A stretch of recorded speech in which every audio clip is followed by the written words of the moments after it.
बिस्मिल्लाहिर्रहमानिर्रहीम, अस्सलाम वालेकुम। आज 21 दिसंबर है और दिन है जुमेरात का। बड़ी तेज़ी से डेवलपमेंट्स हो रही हैं। आज 3 डेवलपमेंट्स पर अब तक जो है बल्कि इस वीडियो में 3 डेवलपमेंट्स पे बात करेंगे। वैसे तो आज को 20-25 डेवलपमेंट्स हुई हैं, उन पर बाकी चीज़ों पर बाद में बात करेंगे। एक तो आपने देखा कि आज अडयाला जेल में क्या हुआ। मैंने पहले वीडियो रिकॉर्ड की थी लेकिन क्योंकि डेवलपमेंट हो गई और उस डेवलपमेंट के बाद फिर वो मैंने वीडियो नहीं लगाई, क्योंकि आज जो है वो इमरान खान साहब जो हैं उनसे कागजात नामजदगी जमा दस्तखत करवाने के लिए बिलाल उमर बोदला साहब एडवोकेट और राय मोहम्मद अली साहब जो हैं ये दोनों गए अडयाला जेल और कहा गया कि एक वकील जा सकता है। 1 बजे तकरीबन राय मोहम्मद अली साहब जो हैं वो गए अडयाला के अंदर, उनको बिठा दिया गया, कमरे में बंद कर दिया गया, कागजात नामजदगी उनसे ले लिए गए और इस दौरान इमरान खान साहब से शेर अफजल मरवत साहब और बैरिस्टर उमैर न्याजी मिले लेकिन वहाँ पर राय मोहम्मद अली नहीं थे।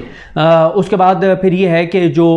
बिलाल उमर बोदला साहब हैं उन्होंने जब मीडिया को बताया और उन्होंने जब पार्टी को बताया और उसके बाद जब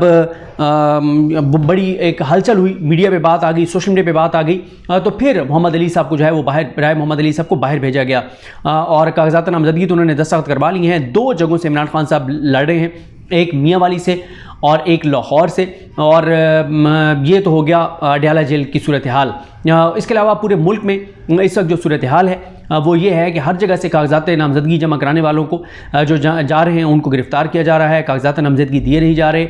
जो ले चुके हैं वो उनसे छीने जा रहे हैं, फाड़े जा रहे हैं, बहुत कुछ हो रहा है और ये सब कुछ वो ब्यूरोक्रेसी कर रही है जिसको जस्टिस काजी फाइज ईसा साहब ने लगाया है। ये अब पाकिस्तान की तारीख के रिग्ड तरीन इलेक्शन जो हैं वो काजी फाइज ईसा साहब करवाने जा रहे हैं, जिनका मकसद, जिन इलेक्शन का मकसद सिर्फ़ और सिर्फ नवाज शरीफ को वज़ीर-ए-आज़म बनाना है। और यही वजह है कि यहाँ से पाकिस्तान से वो रवाना हो गए 12 दिन के लिए और छुट्टियों पर चले गए और पीछे उन्हें शायद ये बात पहले से पता थी कि ये सारा कुछ पीछे होना है और शायद ये एक तयशुदा मंसूबे के तहत हो रहा है, क्योंकि उसकी वजह यह है कि काजी फाइज ईसा साहब जाने से पहले बैठकर इस चीज़ को यकीनी बनाकर गए कि यही ब्यूरोक्रेसी ही इलेक्शन करवाएगी और काजी फाइज ईसा साहब की लगाई गई ब्यूरोक्रेसी, जिनकी वो वकालत करते रहे, जिनके ऊपर वो दलाइल देते रहे, जिनकी वो सफाइयाँ पेश करते रहे, जिनको बड़े इंडिपेंडेंट लोग वो करार देते रहे, वो ही ब्यूरोक्रेट्स रिटर्निंग ऑफिसर्स के तौर पर ये सारी चीज़ें कर रहे हैं और करवा रहे हैं और उनके अहाते में लोगों को उठाया जा रहा है और वो मुकम्मल तौर पे साथ मिले हुए हैं। और ये सारा, इस सब के पीछे जो शख्सियत हैं उनका नाम है जस्टिस काजी फाइज ईसा, क्योंकि उन्होंने लाहौर हाई कोर्ट के फैसले को मुअत्तल करके ब्यूरोक्रेसी को बहाल किया और कहा कि यही इलेक्शन करवाएंगे जिनको सिकंदर सुल्तान राजा साहब ने सेलेक्ट किया है। तो काजी साहब ने उनको बहाल किया क्योंकि लाहौर हाई कोर्ट ने उनको मुअत्तल कर दिया था, वो नोटिफिकेशन मुअत्तल कर दिया था। तो ये सारा कुछ काजी फाइज ईसा साहब का किया धरा है और लगता है कि वो इस पूरी गेम के अंदर पूरी तरह से ऑन बोर्ड हैं और वो हिस्सा है इस सारी में इस प्लान का कि किस तरह नवाज शरीफ को वज़ीर-ए-आज़म बनाना है, कैसे पीटीआई को इलेक्शन से बाहर करना है। ये होगी ये चीज़ें। उसके बाद जो दूसरी डेवलपमेंट है वो इसी से जुड़ी हुई है और वो ये है कि इस्लामाबाद हाई कोर्ट ने 11 दिसंबर को महफूज किया गया फैसला 21 दिसंबर को सुनाते हुए इमरान खान की दरख्वास्त मुस्तरद कर दिया है, जिसमें कहा गया था कि तोशा खाना का फैसला भी मुअत्तल कर दें। मामला यह है कि इमरान खान को तोशा खाना में 5 अगस्त को जो है वो सज़ा सुनाई गई। उसके बाद इमरान खान की ज़मानत हो गई, उसमें फिर वो 3 और केसेस में उनकी गिरफ्तारी डाली गई जिसमें वो अभी तक अंदर हैं, लेकिन उनकी सेंटेंस तो मुअत्तल हो गई थी, सस्पेंड हो गई थी, कन्विक्शन उनकी बरकरार थी। तो फैसला जब मुअत्तल होता है तो फिर कन्विक्शन भी सस्पेंड हो जाती है। तो ये दरख्वास्त दायर की गई थी। ये दरख्वास्त जो है वो 2 माह से हाई कोर्ट के पास थी, एग्जैक्ट डेट मैं नहीं देख सका लेकिन 2 माह से हाई कोर्ट के पास थी। फिर आप ये भी याद करें कि जब ये दरख्वास्त पहले लगती रही और एक तारीख उनमें से 7 नवंबर भी थी। 7 नवंबर को जब ये दरख्वास्त लगी थी तो आमिर फारूक साहब को बताया गया कि जो इलेक्शन कमीशन के वकील हैं अमजद परवेज़ साहब, जो शरीफ खानदान के भी वकील हैं, नवाज शरीफ को ज़बरदस्ती जिन केसेस में बरी किया गया उनमें भी अमजद परवेज़ साहब नवाज शरीफ के वकील थे और अमजद परवेज़ साहब इलेक्शन कमीशन के वकील हैं इमरान खान के खिलाफ और इलेक्शन कमीशन आवाम के टैक्स के पैसों से उनको फीस दे रहा है। तो अमजद परवेज़ साहब बताया गया कि बाहर हैं, वो 13 नवंबर को आएंगे, लेकिन आमिर फारूक साहब ने समाअत मुलतवी कर दी 20 नवंबर तक। फिर 20 नवंबर को समाअत हुई, फिर होते होते होते होते 11 दिसंबर को उन्होंने फैसला महफूज किया और आज उन्होंने फैसला जारी किया है। अब तहरीक इंसाफ ने ऐलान कर दिया है कि कल वो सुप्रीम कोर्ट ऑफ पाकिस्तान में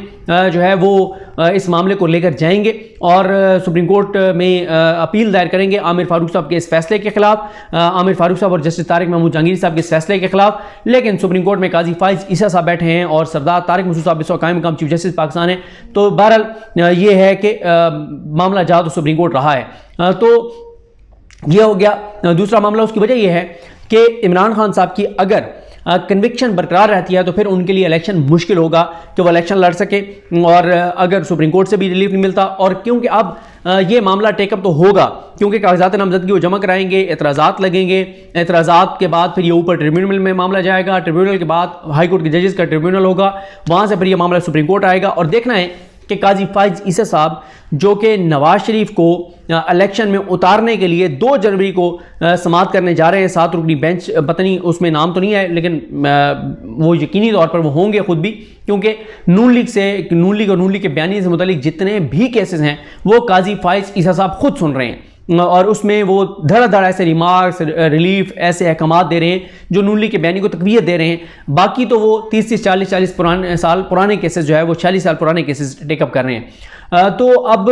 मामला ये है कि काजी फाइज ईसा साहब जो हैं वो 2 जनवरी को आके नवाज शरीफ को तो 2 जनवरी या उसके बाद वो इलेक्शन लड़ने के लिए अहल करार दे देंगे, क्योंकि जो मामला है 62(1)(f के तहत नाअहली ताहयात होगी। सुप्रीम कोर्ट के 5 रुकनी बेंच ने यह फैसला दिया था। अब काजी फाइज साहब ने 7 रुकनी बेंच बना के और उससे बड़े बेंच से ये फैसला करवा देंगे, और वो बड़ा बेंच ज़ाहिर है कह देगा कि क्योंकि कानून में हो गया है कि 5 साल के लिए नाअहली है तो बस ठीक है। यानी आप देखें कि आइन में तरमीम की बजाय कानून साजी से जो काम किया गया है उसको सुप्रीम कोर्ट, क्योंकि काजी फैसल साहब ये भी इल्ज़ाम लग रहा है कि वो बेंच फिक्सर हैं, वो बेंच फिक्सिंग करते हैं, वो अपनी मर्जी के जजेस डालते हैं तो अपनी मर्जी के फैसले लेने के लिए, नून लीग के हक में फैसले लेने के लिए उनके ऊपर इल्ज़ामात हैं। और अभी तक इस परसेप्शन को काजी साहब अपने अमल से निगेट नहीं कर पा रहे, क्योंकि वो जिस तरह से मखसूस केसेस टेकअप कर रहे हैं और मखसूस चीज़ें टेकअप करके और मखसूस फैसले जो हैं और सारे रिलीफ शरीफ ख़ानदान के लिए आ रहे हैं पाकिस्तान भर की अदालतों से, और पूरे पाकिस्तान की अदालतों से काजी फाइज ईसा साहब के दौर में एक रिलीफ भी आइन और कानून के मुताबिक तहरीक इंसाफ को मिलता हुआ नज़र नहीं आ रहा। अब आ जाए दूसरे मामले के ऊपर, और वो है जनाब कि कल इलेक्शन कमीशन ऑफ पाकिस्तान बल्ले के निशान पर फैसला सुनाने जा रहा है, और फैसला 99% यही है कि बल्ले का निशान पीटीआई से वापस ले लिया जाएगा कि इंटर पार्टी इलेक्शन आपने ठीक नहीं करवाए। इंटर पार्टी इलेक्शन नून लीग के भी एक्सेप्ट हो गए, पीपल्स पार्टी के भी एक्सेप्ट हो गए, इस्तेकाम पाकिस्तान के भी अपने इसके परवेज़ खटक साहब के भी एक्सेप्ट हो गए। एक कागज़ के ऊपर उन्होंने जमा कराया है कि इतने हमें वोट मिले हैं, पता नहीं 140, 145, 148 और 150 में से, और उनके इंटर पार्टी इलेक्शन भी एक्सेप्ट हो गए हैं। उनके पार्टी का नाम भी वो तहरीक पता नहीं इस्लाहात पाकिस्तान नाम की कोई